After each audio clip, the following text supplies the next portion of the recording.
Hello everyone, before we start this video, a quick mention here of a recent campaign which I'm doing with NAFO 69th Sniffing Brigade, which is linked to the description. It features Suchomimus channel patches. Any donations would be greatly appreciated, and we're nearly halfway there. So in this video I thought I'd take a look at the geolocation and flight of a Russian attack helicopter in Ukraine, and see where it flew from and where it fired from. So in the opening bit of the video, we see the distinctive twin-rotored Ka-52 helicopters being loaded up, prepared for a mission, and then taking off.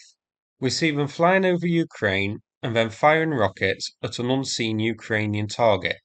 It's quite interesting footage to see, even if it actually doesn't show us anything too important. At least, not in terms of targets and that sort of thing.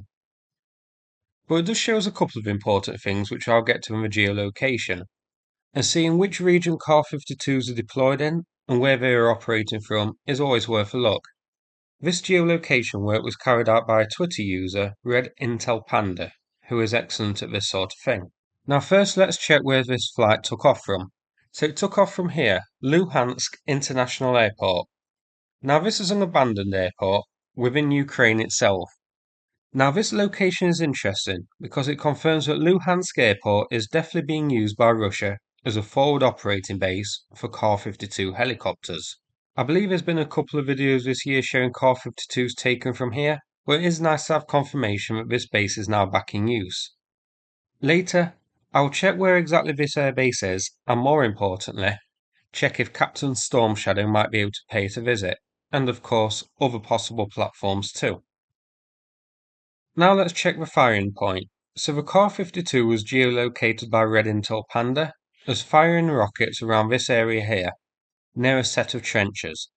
Now, I don't know if these trenches that you can see are Russian built, newly caught by Google Maps imagery, or old abandoned Ukrainian trenches from long ago. The Ka-52 was firing in a northwestern direction.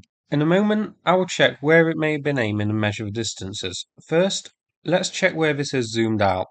So you can see this occurred south of Bakhmut, in the area of one of Ukraine's ongoing counter-offensives. And on deep states we can see that this is near a town called Odradivka, which is behind the Russian lines, so it fired its rockets from Russian-occupied territory. You can also see that Ukrainian forces as part of a counter-offensive are pushing towards Klischivka. This helicopter you can see was aiming roughly up towards Klischivka, likely just missing the town and hitting any forces in this area here. It is roughly 9 to 10 kilometers to the front lines in this direction. Let's take a look at a screenshot. Here's a clip from earlier, showing the Ka-52 helicopter's rocket pod being loaded. This image shows that the Ka-52, for this mission, has been outfitted with the S-8 rocket. And this is quite interesting. The S-8s which we saw this helicopter using don't have a long range. Early variants have a range of up to 4 kilometers, some variants have a range of 3 kilometers. The S-80FP1, which is the longest distance range one, has a max range of just 6 kilometers, which, as we can see here, still only reaches the outskirts of Klischivka, notably on the southwestern side, which is Russian controlled. Now the Ka-52 we saw in the video did fire its rockets at a slight upwards angle, which does increase the rocket's range slightly. It does this to avoid the helicopter from getting into manpad range. It increases the range of the rockets a little bit, but also decreases the accuracy. Now I'm not sure how much the range is increased by. I'm sure a boffin who is good at math could calculate it with the speed of the S8 and its angle and that sort of thing, but it's beyond me. But even putting an extra 2 kilometers on for that, it puts these landing right at the outskirts of Klischivka. And that's if it is indeed the S-80 FP1 rocket which has the longer range. This could easily be the shorter range rockets. So this suggests that Ukraine has had forces approach right up to the outskirts of the town, and is maybe carrying out actions, actually, on all sides of the town, given where these rockets were launched from and the possible ranges of the different rockets. It could be these were aimed at Ukrainian forces operating to the east of the town or the south of the town, well within Russian-occupied territory. So it does seem Klischivka is under pretty heavy pressure from Ukraine at the moment. Now let's see which SAM systems can hit helicopters operating in this region. Now the Ka-52 is outside of manpad range, but other SAM systems could hit it. Unfortunately, Deep State's rangefinder tool doesn't include many SAM systems, there are only 7 listed. The shortest range one listed is the Avenger, which has a max range of 8 kilometers. These were donated by the United States. So you can see that the Ka-52 is out of range of any possible Avenger air defense systems. The Avenger's range is comparable or near enough with the Stormer, donated by the UK, and the Strela 10 and the Tunguska, both of those are Soviet-era air defense systems, and are the other air defense systems which Ukraine may operate near the front. So it is out of range of these, but it would be in range of other systems, such as the Ossa, shown here. That has a max range of 12 kilometers, but I think it would be risky to deploy a SAM system this close to the front like that.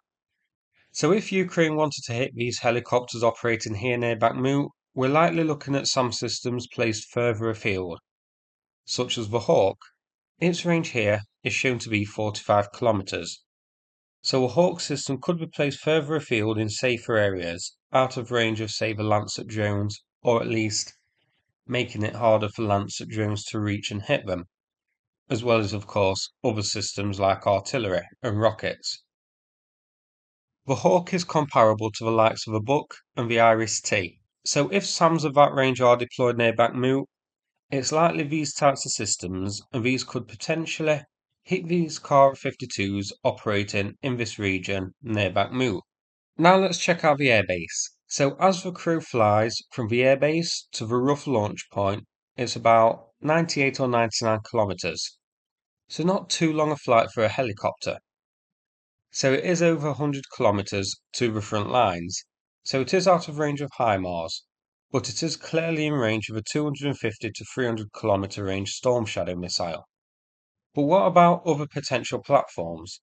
Well, the Vilka M with a 130 kilometer range would be a prime candidate here, easily able to target this airbase, as well as the Tochka with a 120 kilometer range.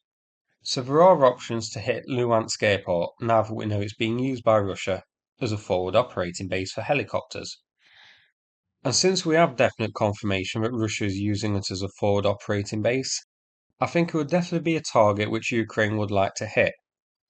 Even if an attack causes minimal damage, it may force Russia to deploy these Ka-52s instead from airfields within Russia itself. That would increase the flight time to the target, which would then give Ukraine a bit of an advantage when it comes to close air support, as the Ka-52s and other helicopters will be taking longer to get to the station where the action is. Oryx has 35 Ka-52s listed as lost so far. There have been a number of reports of Ka-52 losses in recent days, but I wouldn't class some of these as definite until we get video or photo evidence. Indeed, a couple of the recent ones added on Oryx here actually just use Russian Telegram sources and claims as a source, which personally I wouldn't take to be the gospel truth. Even though it comes from Russians admitting they lost a helicopter, it provides no hard evidence, and I do think needs to be considered as false, misleading, or even mistaken. These are like sometimes third-party accounts, so what they may say is a Ka-52 helicopter, actually, on field, could have been something else like a Mi-28 helicopter or something like that. Or it could just be false reports and mistaken information and or even deliberate lies. So I wouldn't take Telegram reports to be 100% accurate. But saying that, as typically Oryx uses visually confirmed losses, it is very likely that the true number of lost Ka-52s and destroyed Ka-52s is higher than the 35 listed. There are some losses which weren't added a few months ago, because the visual evidence was just video filmed from a distance of smoke from an impact. Reported to be Ka-52s, but could have been something else, a different type of helicopter, or an aircraft like a Su-25. But I do think the true number of Ka-52s destroyed will be higher than 35. Russia had 116 Ka-52s in service last year. It's Russia's most modern attack helicopter.